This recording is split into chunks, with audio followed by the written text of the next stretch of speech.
Адамзат коому тарыхтын жүрүшүндө эчен кылым элегинен өтүп, байыртан калыптанган өз эрежелерин да жараткан. Аларсыз өсүп өнүгүү эч мүмкүн эмес. Азыркы татаал дүйнө ошол узак мезгил аралыгында уюган турмуш тажрыйбасынын уңгулуу укуктук негиздерине таянат. Адам баласы иштеп чыккан мыйзамдардын басымдуу бөлүгү бизге укуктук мыйзамдар катары белгилүү.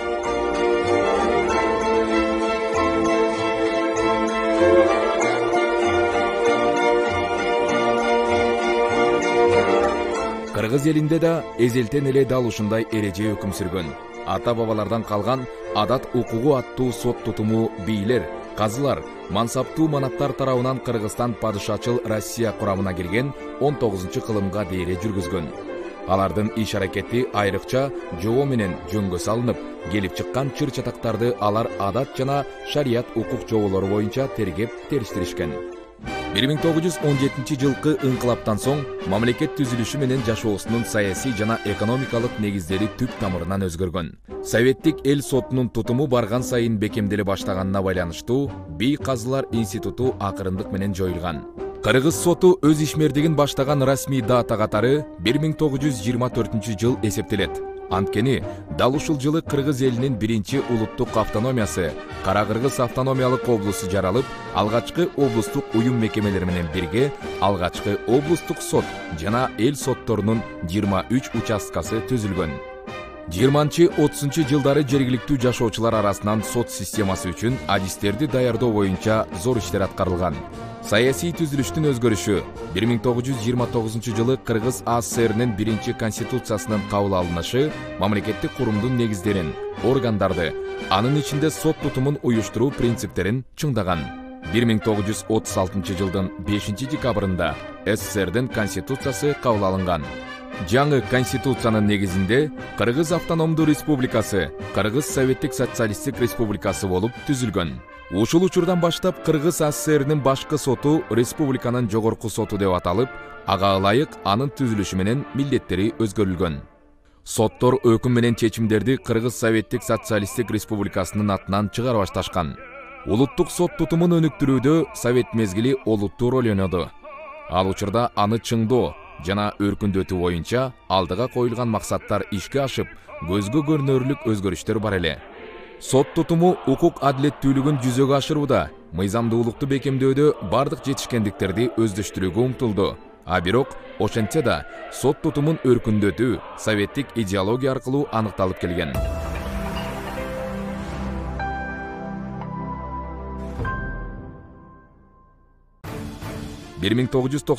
жылдын 31 августунда Кыргызстан тарыхындагы жаңы этап көз каранды эмес, өз алдынча өнүгүү жолуна түштү.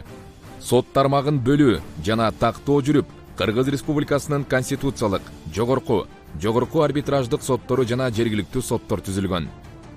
Бийликти бөлүүнүн конституциялык принциби алардын бири-биринен көз каранды эместигин билдирген. Андыктан соттордун ишмердүүлүгүн өз алдынча жүргүзүү үчүн соттук өзүн өзү башкаруу органын түзүү зарыл болгон. Ушуга байланыштуу 1994 жылы судьялардын биринчи уюштуруу съезди өткөрүлүп, анда соттордун иштеринин натыйжалуулугун арттыруу маселелери менен бирге сот системасынын негизги багыттары иштелип чыгып, судьялар кеңеши түзүлгөн. Өлкөдөгү коомдук жана саясий кырдаалдардын өзгөрүшү сот тутумун андан ары өркүндөтүү боюнча бирдиктүү саясатты иштеп чыгууга түрткөн. 1996 жылы республиканын судьяларынын экинчи съезди өтүп, анда судьялар коомчулугунун кызыкчылыктарын коргоо, судьялардын статусун жогорулатуу, укук коргоо эрежелерин, тартип жана мыйзамдуулукту чыңдоону камсыз кылуу максатында съезде коомдук бирикме Кыргыз Республикасынын судьялар ассоциациясын түзүү маселеси чечилип, Кыргыз Республикасынын судьяларынын А1 кодекси кабыл алынган. Бирок сот реформасы анчейин өз жемишин берген эмес. Ал кийинкиге жылып отуруп, алдыга коюлган максаттар бүдөмүк бойдон калып келген. Сот реформасынын негизги багыттары ишке ашпай, көптөгөн сын пикирлерге дуушар болду. 2019 жылдын 11 мартында Кыргыз Республикасынын судьяларынын 11 съезди өткөн. Бул съезде судьянын А1 кодекси жаңы редакцияда кабыл алынып, Кыргыз Республикасынын судьялар кеңешинин жаңы курамы шайланган. Кыргыз Республикасынын президенти Сооронбай Жээнбековдун төрагалыгы алдында 2018-2019 жылдар аралыгында соттук реформа боюнча 2 кеңешме жана 2 жыйын өткөрүлүп, анда сот укуктук реформасы талкууга алынып, негизги багыттар жана милдеттер аныкталган. Тактап айтканда, соттордун ачык айкындуулугун камсыз кылуу үчүн санариптештирүүнүн алкагында автоматташтырылган маалыматтык системасы, иштерди автоматтык бөлүштүрүү, аудио-видео жаздыруу жана видео байланыш системаларын толук кандуу жүзөгө ашыруу, материалдык техникалык базаны жакшыртуу, соттук укуктук реформанын алкагында каржылоону көбөйтүү, жаңы мыйзамдар менен кодекстерди ыраттуу ишке ашыруу жана соттордун жоопкерчилигин жогорулатуу милдеттери белгиленген.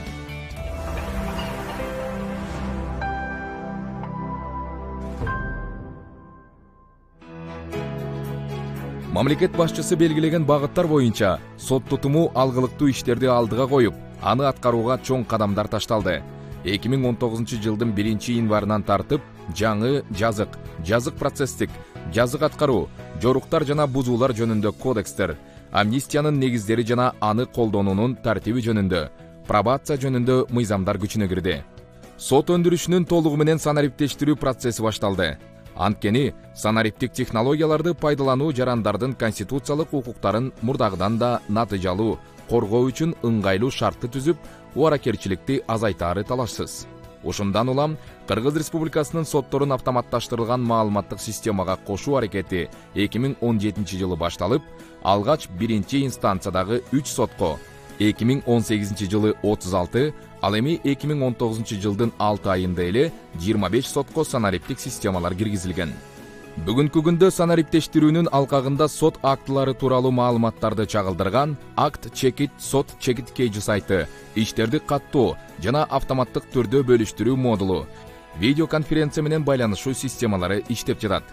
2019 жылдын 9 айында эле аталган сайтка 46 миңден ашык соттук актылар жайгаштырылды. Мындан тышкары, сот отурумдарынын протоколун толук камсыз кылуу максатында аудио жана видео жазуу программасын киргизүү да колго алынды. 2017 жылы аталган система алгачкы жолу жогорку соттун 6 соттук жыйын залына орнотулса, 2018 жылы ал республиканын 20 сотунун 80 соттук жыйын залына коюлду. Бүгүнкү күндө бул системага 21 соттун 86 залы туташтырылды. Ал эми 2020 жылы аталган системага республиканын 52 сотундагы 77 залды жана жогорку соттун 3 залын туташтыруу пландалган. Ошон менен бирге, бул системаны түндүк системасы менен бириктирип, сот отурумдарын онлайн трансляциялоо жагы иштелип жатат.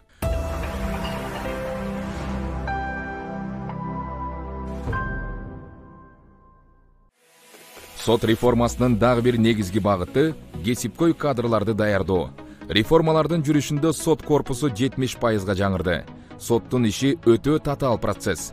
Ал ашкан адистик менен бирге турмуштук мол тажрыйбаны да талап кылат. Анткени сот кабыл алган чечимдерден адамдардын тагдыры көз каранды. 20 жылдан бери карай сот тутумунда жогорку сот адилеттиги мектеби иш алып барууда. Анда соттор менен сот аппаратынын кызматкерлери окушат. Алардын канчалык кесипкөйлүгү, кабыл алган чечимдери, акыры келип, коомдун сотторго ишеничи, сот кызматкерлери мыйзамдарды иш жүзүндө кандай өздөштүрүп үйрөнгөнүнө жараша болот. Сот тутумун материалдык техникалык жактан камсыздоону жогорулатуу жана сот адилеттигин сапаттуу жүзөгө ашыруу үчүн ыңгайлуу шарттарды түзүү сот реформасынын багыттарынын бири болуп саналат. Жүргүзүлүп жаткан реформанын алкагында сот тармагын заманбап имараттар менен камсыз кылуу, жаңы курулуштарды жүргүзүү, эски сотторду капиталдык оңдоодон өткөрүү иштери күчөтүлгөн. Соңку 2 жылдын ичинде эле Чаткал, 1-Май райондук, Балыкчы шаардык сотторуна жаңы имараттар пайдаланууга берилсе, Кемин, Түп, Тоң, Токтогул, Сузак, Нокен, Бакаята, Кара Буура райондук сотторунун, Жалал Абад шаардык сотунун, Ысык Көл облусунун райондор аралык сотунун имараттары капиталдык ремонттон өткөрүлдү. Мындан тышкары сот кызматкерлерине кызматтык турак жай салуу үчүн жалпы республиканын региондорунда жер тиркелери бөлүнүп берилүүдө. Акыркы жылдарда сот тутумун каржылоо кескин көтөрүлдү. Бул андагы реформалардын ийгиликтүү жүрүшүнө мамлекет кызыктар экенин билдирет. Сот реформасы боюнча кеңештин отурумдары үзгүлтүксүз өтүүдө. Анда процесске катышкандардын иш аракетине сын пикирлер айтылган учурлар аз эмес. Бул көрүнүш алдыга коюлган максаттын туындусу. Жүргүзүлүп жаткан реформалардын дагы бир объектиси Кыргызстандын катардагы жарандары. Тагдыр аларды соттук териштирүүгө кириптер кылыш кылбашы жарандардын мыйзам сакташына жана укуктук сабаттуулугуна жараша болмокчу. Укук билимдерин кеңири жайылтуу сот реформасынын дагы бир маанилүү багыты.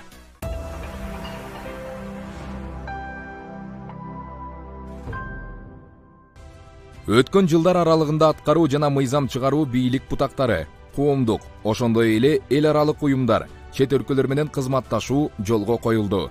Улуттук сот тутуму өнүккөн өлкөлөрдүн бул жаатындагы тажрыйбасын өзүнө сиңирүүдө.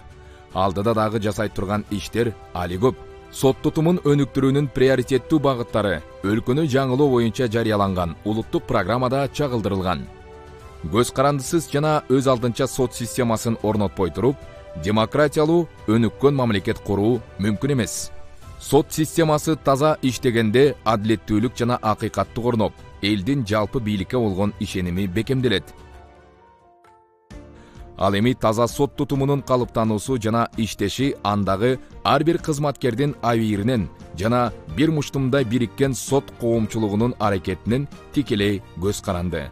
Эң жогорку сот бул абийир соту. Сот ишине эл тараза. Андыктан элдин ишенимине арзыган жана жарандардын укуктарын реалдуу коргой алган сот бийлигин калыптандырууга багытталган реформаны бардыгыбыз жапа-тырмак ырааттуулук менен улантуубуз зарыл. Буга жалпы эл муктаж болуп турат.